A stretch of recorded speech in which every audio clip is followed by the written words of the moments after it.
Bonjour et bienvenue sur Voie lactée. Un podcast qui ouvre la voie au féminin pluriel. Voie lactée est une proposition de Babel Wed, oasis humaine, lieu éphémère et lien durable. Voici la deuxième partie de l'entretien de Claire, au Moulin Cardon.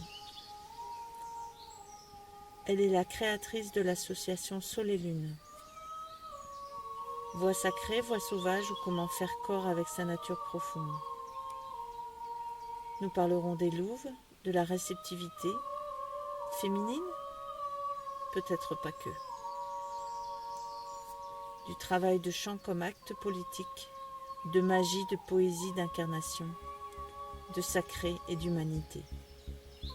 Nous allons découvrir ses liens aux éléments, au végétal, et celle qui a éclairé sa voie. Une nouvelle voie s'ouvre aujourd'hui pour nous, sur la trace des fées.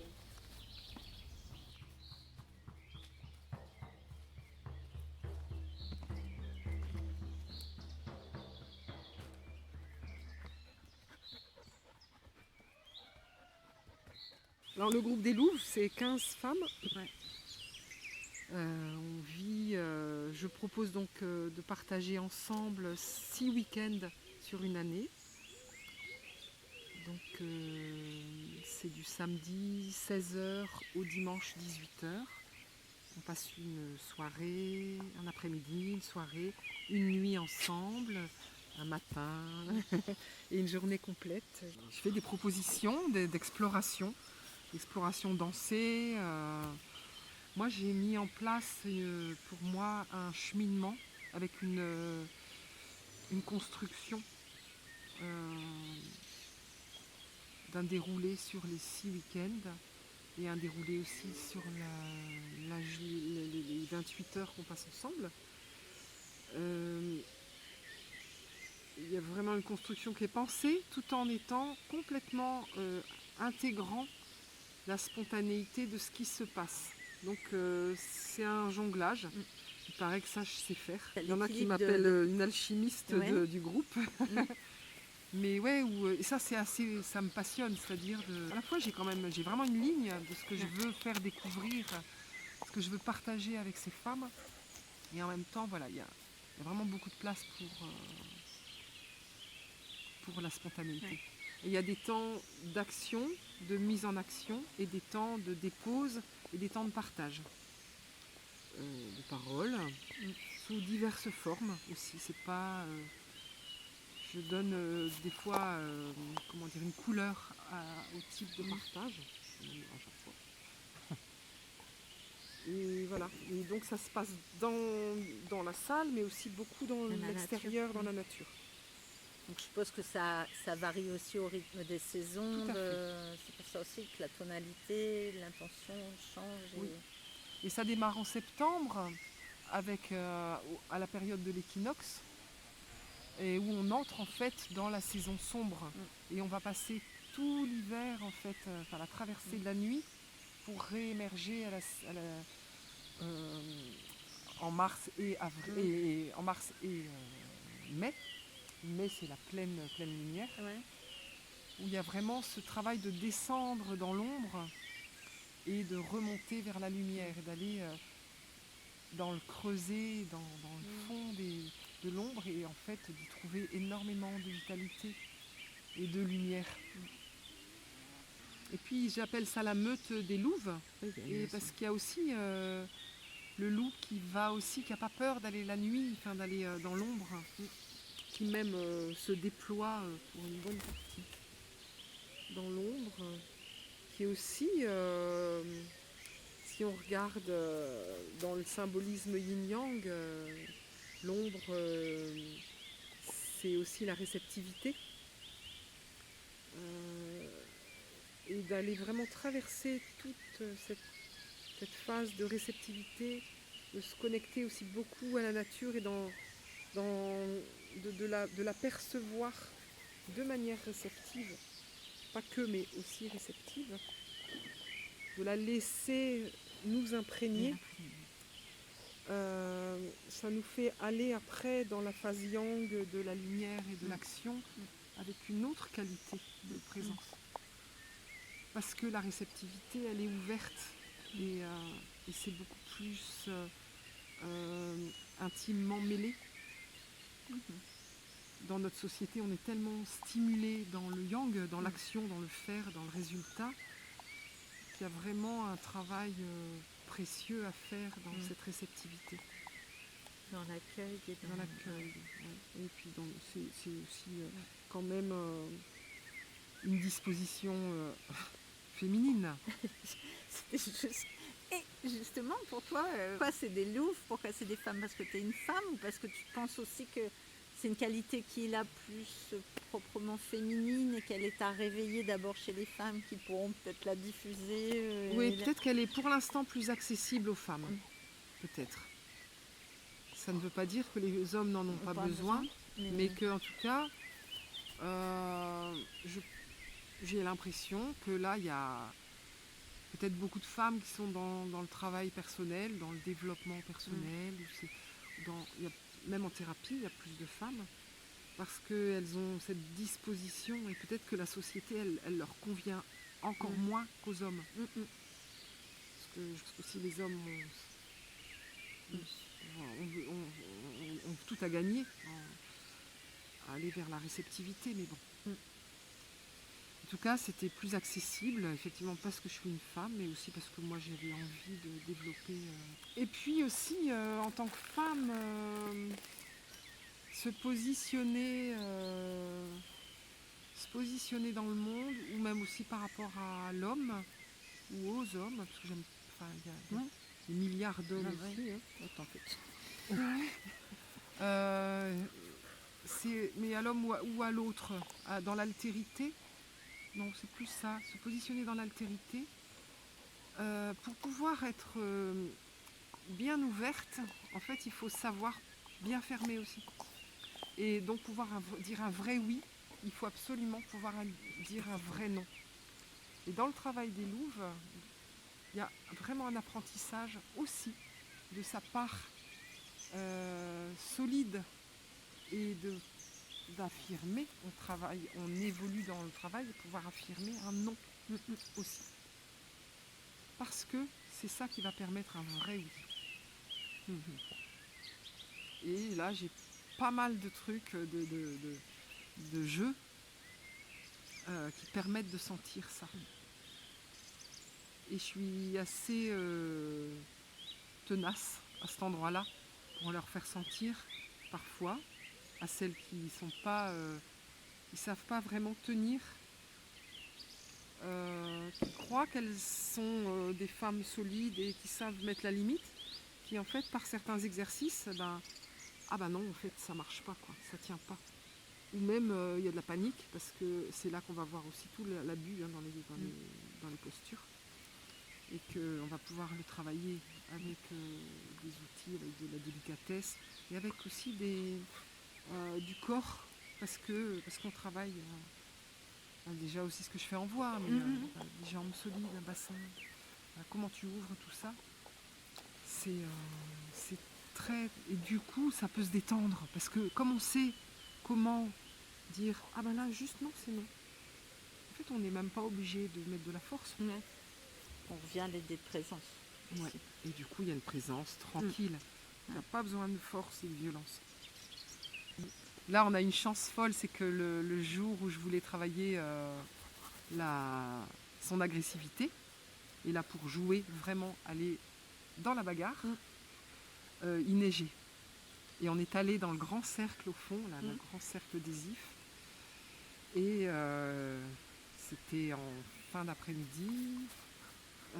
Et il y avait plein de neige et on a fait tous les jeux de lutte dans la neige. Donc il y avait même, elles se roulaient, elles se sont coursées, elles se sont poursuivies, elles ont vu qu'il y en avait qui n'arrivaient pas à... Enfin, il y avait le jeu de la biche et du prédateur, donc, le loup et la biche. Et voilà, il y en a qui n'arrivaient pas à être le loup, à être féroce. Il y en a qui n'arrivaient pas à... on voit émerger tous les réflexes en fait, de fuite, de faire le mort ou d'attaquer. C'était vraiment très intéressant. Et là, la chance, c'était que c'était dans la neige, sous la neige. Ça reste un très très bon souvenir pour tout le monde, quoi. Parce que finalement, on va déterrer ou déceler les choses qui sont inscrites en nous Oui. et qu'une fois qu'elles sont là, présentes, vues, reconnues, on essaie de déconstruire, détricoter pour en reconnaître d'autres, Oui. recontacter d'autres. C'est-à-dire que je me découvre pouvant faire ça. Donc mon identité change parce que le corps a pu faire. Il y avait suffisamment de soutien, suffisamment de soutien, beaucoup, hein, et d'oser aller explorer quelque chose d'autre que ce que je connais. Et du coup, oui, je peux en fait. Je peux faire ça. Ou je peux pas, mais on va se débrouiller ensemble pour avoir suffisamment de soutien. C'est fou comment on peut se découvrir en tant que personne et plurielle à la fois et au sein du groupe. Parce que là, dans les deux activités dont on parle et que tu proposes, celles dont on parle aujourd'hui, c'est vraiment des activités collectives aussi. Il y a cette magie-là aussi. La magie du groupe. Hein.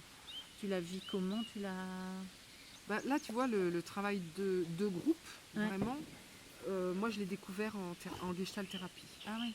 Parce que j'ai été formée et j'ai choisi, vraiment, j'étais très interpellée par une thérapeute qui s'appelle Sophie de Coster, hein, qui était formatrice aussi.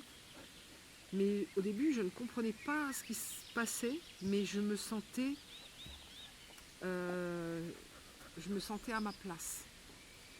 Et je sentais que j'avais une place, vraiment. C'est que je suis accueillie et qu'elle avait absolument une ouverture à l'autre. C'est ça.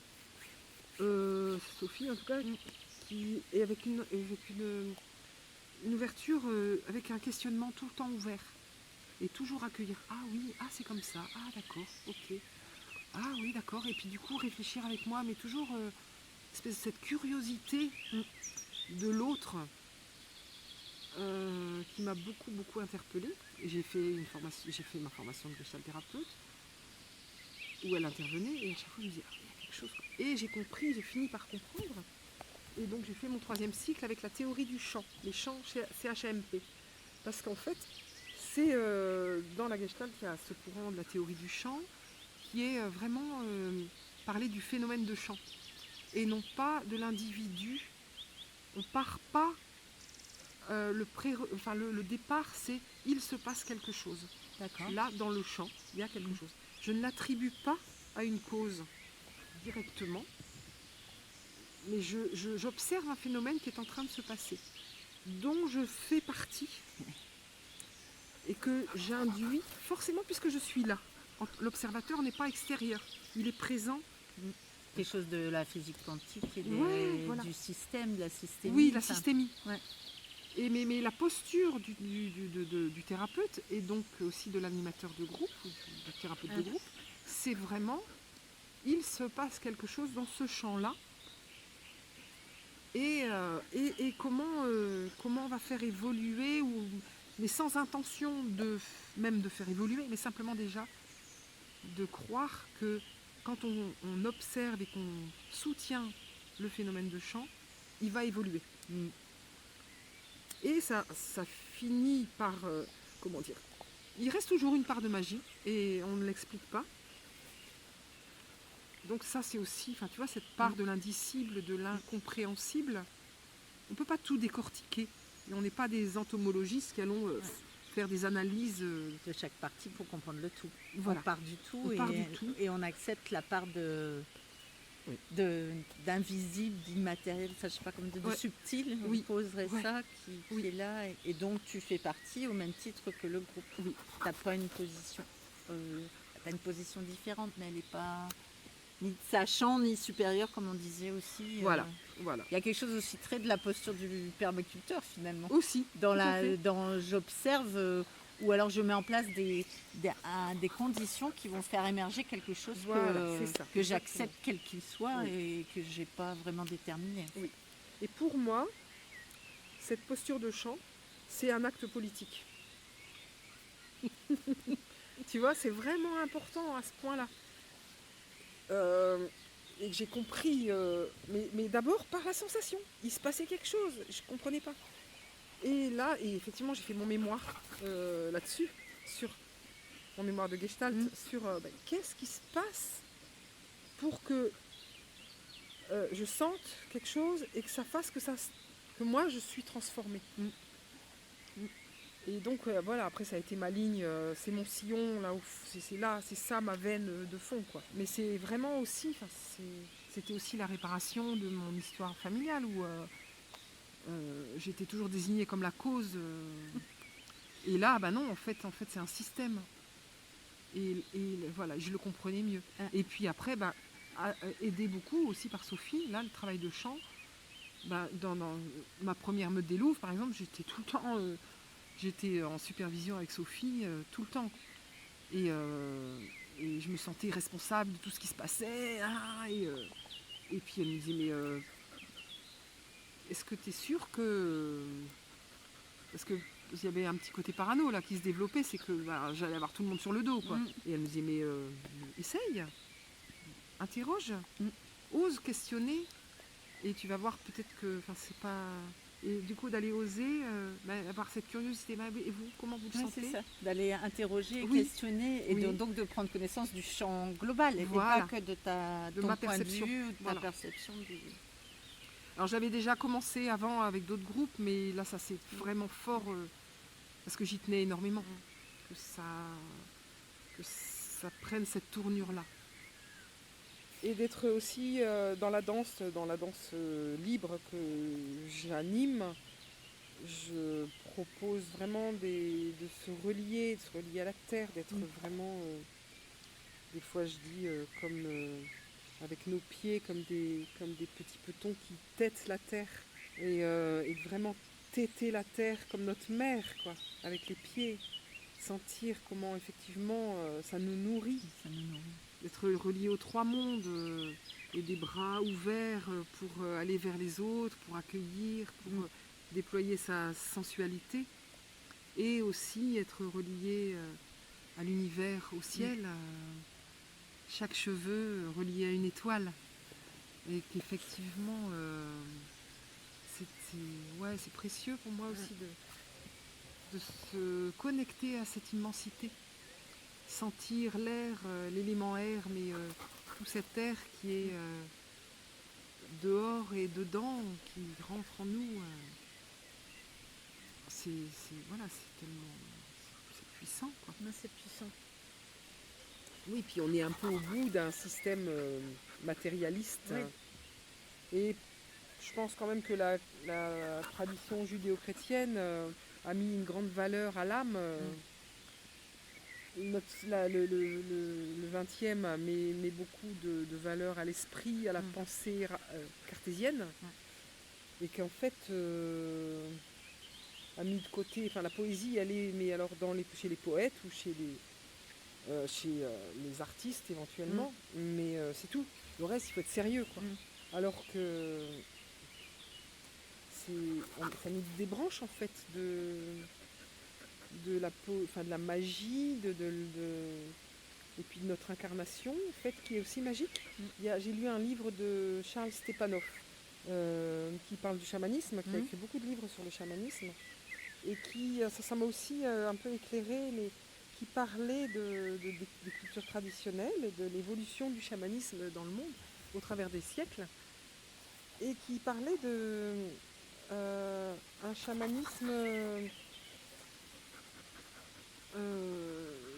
il y avait deux courants dans le chamanisme qui ont cohabité pendant longtemps, et qui étaient soit un chamanisme groupal, où par exemple le tambour appartenait à tout le monde. Si tu avais besoin d'un tambour, tu prenais un tambour et tu le faisais, mais bon. Et si tu avais besoin de connecter à ton intuition, de comprendre des choses, tu te connectais, tu te reliais. Et en fait, le chamanisme était accessible à tout le monde.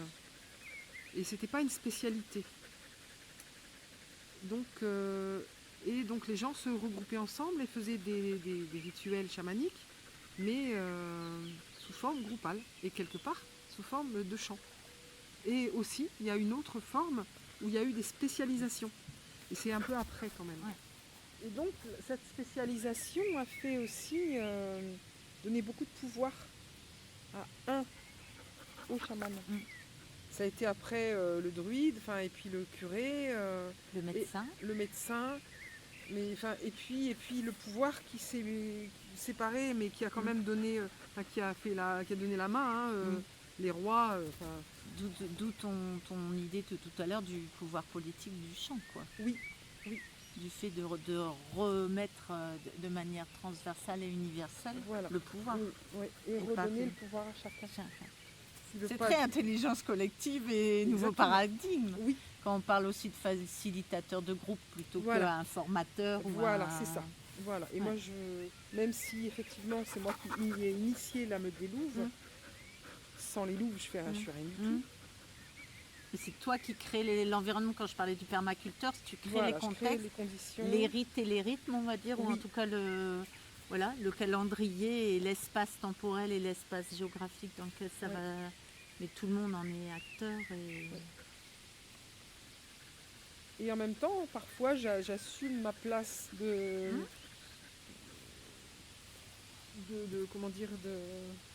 d'initiatrice. D'accoucheuse, d'alchimiste, quand même d'un certain aussi savoir, d'une certaine sagesse, peut-être. Oui, plus qu'un savoir. Une sagesse. Ça aussi, peut-être que c'est quelque chose qu'on recontacte et qu'on a perdu dans nos traditions, notre culture, c'est de cette voix des anciens aussi. Enfin, je sais pas, tu parlais de ton âge tout à l'heure, mais c'est aussi d'honorer un certain chemin et d'expérience. Oui. Et se dire qu'on n'est pas obligé de le refaire de manière individuelle et de le partager donne de la puissance. Après, tu vois, par rapport aux éléments, ce que j'ai dû travailler quelque part, c'est mon feu. Ah tiens, donc femme eau, donc attirée par l'eau, il fallait cette présence d'eau, mais c'est ton feu que j'assumais pas tant que ça.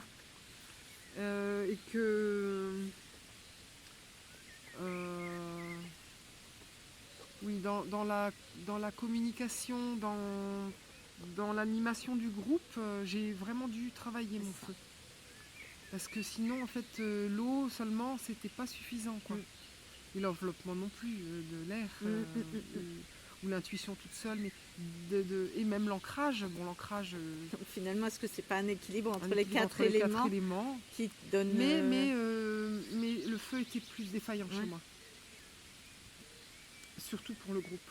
Ouais, il fallait quand même. Et donc m'appuyer bien, effectivement, dans la terre, trouver de l'ancrage, mais pour mettre en route mon feu, quoi. C'est rigolo parce que pendant des années et des années, dès que j'ai connu les rocket stoves, c'est-à-dire en 2012-13, j'étais fascinée par le feu en terre, ce feu fusée là qui chauffe très fort. Et qui garde en même temps toute l'inertie, comment ça récupère l'inertie et tout ça. Et c'est rigolo parce que peut-être que le fait d'animer des huttes aussi, ça a été ça. Ça a été ça. Ouais, de pouvoir tenir. Une question d'intensité contenue et maintenue et maîtrisée qui est au service d'une durée, donner de faire souffler sur les flammes, quoi. Souffler sur les braises. Pour animer. J'adore le temps là qui fait, tu vois, cette humidité, le soleil qui est plus là, mais ça sort là, tu commences à sentir que ça remonte de la terre. Ouais. De voir l'eau là juste à côté de nous. Ah ouais, moi ce son là, ce qu'on entend derrière, et en même temps il y a plusieurs qualités d'eau effectivement et d'humidité ici. Qu'est-ce qui t'a mise en mouvement? Qu'est-ce qui t'a poussé à te mettre en chemin? Est-ce qu'il y a une personne qui a eu un rôle particulier à cet éveil?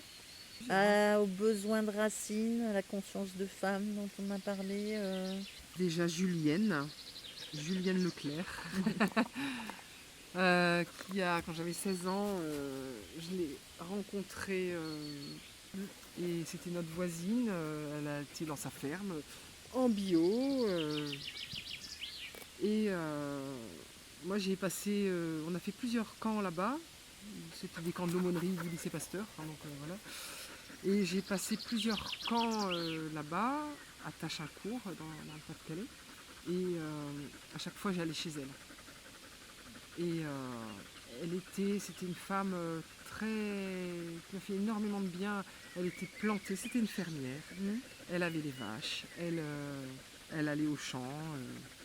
Et en même temps, elle était très spirituelle. Elle était vraiment, ça, cette femme-là, je crois que c'est elle, effectivement, qui m'a initiée. Qui a été une mère pour moi, vraiment, parce que j'avais 16 ans. Après, je suis allée passer plusieurs fois des séjours longs chez elle. Elle m'a rhabillée, elle m'a acheté des chaussures, des culottes. Elle dit, ah, je dois te racheter des culottes. Enfin, c'est incroyable, c'était vraiment une mère. À mon anniversaire, elle m'avait acheté une robe en soie comme j'avais jamais eu de ma vie. Donc elle était heureuse de me voir heureuse. Et elle me faisait vraiment une place près d'elle. Et donc je pouvais avoir un soutien, un pilier. Et en même temps, je pouvais être qui j'étais, quoi. Avoir toutes les fantaisies que je voulais, elle m'aimait comme j'étais, quoi. Elle m'a fait un bien énorme.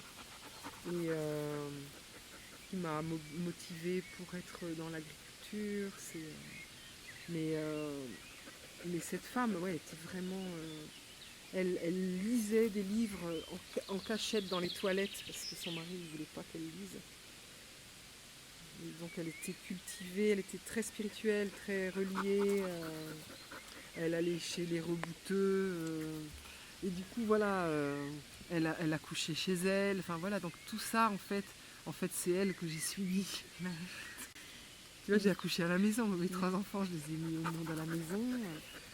Elle l'avait fait avant. C'est elle que j'ai suivie. Elle fait tout, elle m'a tout appris. Elle achetait ses vêtements en fripe au marché. Et elle changeait de vêtements selon les humeurs. Elle prenait... en hiver, elle avait un manteau blanc, gris. Et elle s'habillait dans les tons de neige et de... Et c'était pour être en lien avec la saison. Et d'autres fois, c'était lumineux, c'était joyeux, et elle était en couleur. Mais c'était vraiment, elle était hyper connectée. Et c'est elle qui m'a complètement initiée, simplement en étant qui elle est, et en m'accueillant comme moi j'étais, et en plus, en me faisant encore plus de place que ce que je pensais, que je pouvais imaginer avoir droit. Julienne, alors. Julienne. Julienne. Ah ouais. À Tachincourt, un tout petit hameau à côté de Saint-Paul-sur-Ternoise. Ouais, c'est beau. Mais c'est beau effectivement de voir en quoi ton chemin est l'incarnation de ce qu'elle était. Oui. En fait. Et elle aussi était très accueillante, hein. Vraiment, elle m'a accueilli moi, mais sa maison, elle était toujours ouverte, quoi. Il y avait la boîte de sucre de Cannes, la perruche avec les gros carrés, et moi, j'avais jamais vu ça de ma vie. Et moi, je me disais, mais c'est comment incroyable, le café, là, il est bon, quoi, chez elle. Ah ouais, c'est du café bio avec des sucres de canne roux. Je connaissais pas, je savais pas ce que c'était. Le pain... Ah si, non, le pain bio, j'avais pas encore fait les stages dans les autres fermes. Après, j'ai été que chez des producteurs qui faisaient leur pain eux-mêmes, tout ça. Enfin, vraiment, mais le plongeon, c'était entre 15 et 16, en fait. Donc ouais, j'ai découvert tout ça, et c'était ma famille, quoi. C'est beau. C'est la terre qui t'a permis de grandir, d'évoluer, enfin de planter tes racines, et ce qui a fait que tu as pu éclore. Ouais, c'est beau. Elle était charismatique, enfin, dans le sens charismatique de son existence, mais aussi dans les catholiques charismatiques. Donc en fait, ils vivent la foi de Jésus beaucoup plus incarnée que seulement le dimanche à la messe. Et du coup, c'est... On vient à la notion de sacré incarné plutôt qu'un... Pour moi, le religieux, c'était compliqué. De toute façon, je me souviens d'un des premiers peut-être la première séance chez le psychanalyste que j'ai vu quand j'avais 27 ans, j'avais très mal. Et c'est quoi, qu'est-ce qui est dans votre vie, qu'est-ce qui a du sens, enfin, c'est quoi, en tout cas, je lui ai dit, c'est d'être reliée, religieuse. Pour moi, c'est vraiment le mot religieuse parce que c'était relié la terre et le ciel. Et le chant, c'était ça que ça me faisait vivre. Mais effectivement, religieuse, bonne sœur, non, c'était pas du tout ça. Mais en fait, maintenant, je me sens en fait religieuse. Je relis les gens, je relis. Les tisseuses, oui, c'est en plus c'est Oui, chouette c'est parce que je te mets ça, parce que voilà, on en revient à cette notion de lien qui libère plutôt que de lien qui attache. Bien sûr, Et religieuse, celle qui endosse l'habit ou celle qui incarne son côté sacré ou oui. sa spiritualité, quoi, Oui. parce qu'il y a toute la différence entre spiritualité et religion, quoi. Oui. Bah pour moi, religion, il y a un gourou et il dit ce que tu dois faire. Tandis que on en revient à la notion de sachant et que la voilà, puissance et le ça, pouvoir, c'est toujours elle est là. Ouais. Elle n'est pas dans la communauté des... Ouais. Après la biodynamie, l'agriculture, il y avait vraiment comprendre les plantes. J'ai eu envie, je me suis demandé si j'avais pas aller vraiment dans le travail des plantes. L'herboristerie. Oui. Et j'avais fait tout un travail, et je les ai encore d'ailleurs, les bouquins, et sur l'énergie. Et j'aimais bien l'approche anthroposophique des plantes, parce qu'il y a vraiment la dynamique de comment elles s'incarnent aussi, comment elles prennent corps entre ciel, terre, eau et air.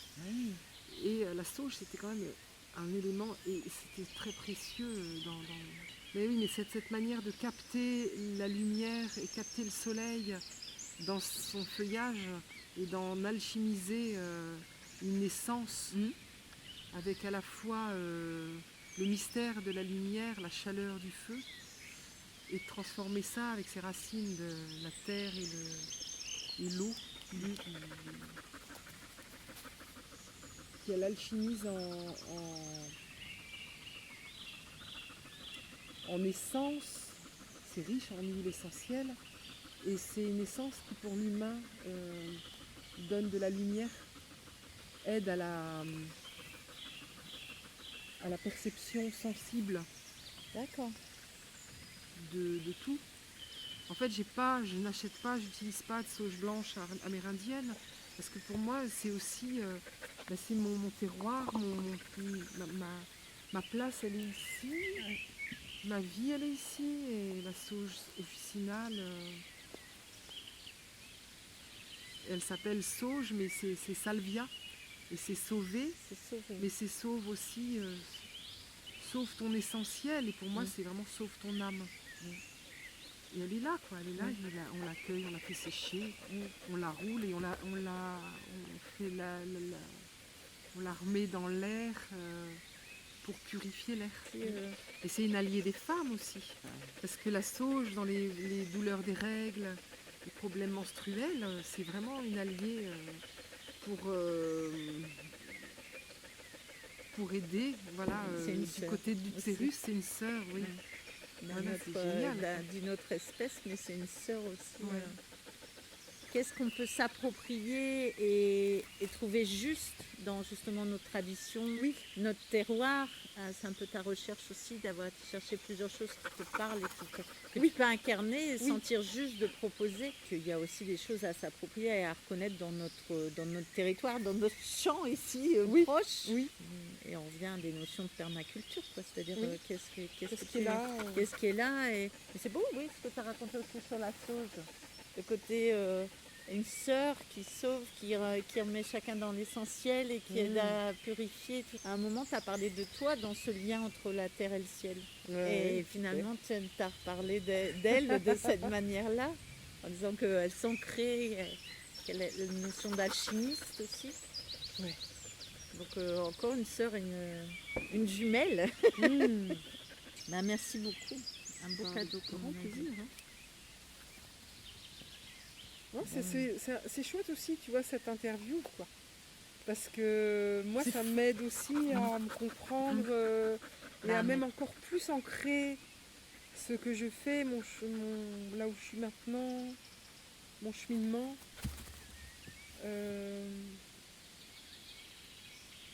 Voilà, c'est comme si ça s'incarnait encore plus, quoi. Ah, c'est chouette, merci, parce que moi c'est fou, parce que tout prend son sens et tu sois puis alors un éclair là, merci. Merci le feu. Le feu non, du ciel, c'est là. C'est quel cadeau, formidable, Et j'entends, et en même temps comment ça prend corps chez toi, ça prend corps chez moi parce que je découvre toute une partie que je connaissais pas et que ça donne de la force et du sens à continuer, quoi. Et que si je le reçois comme un cadeau et je vois que c'est un cadeau pour toi et que ça sera un cadeau pour ceux qui l'entendent et qui l'écoutent, quoi. Donc c'est un cadeau pour le ciel apparemment qui va nous envoyer de l'eau bientôt. La puissance est tout autour.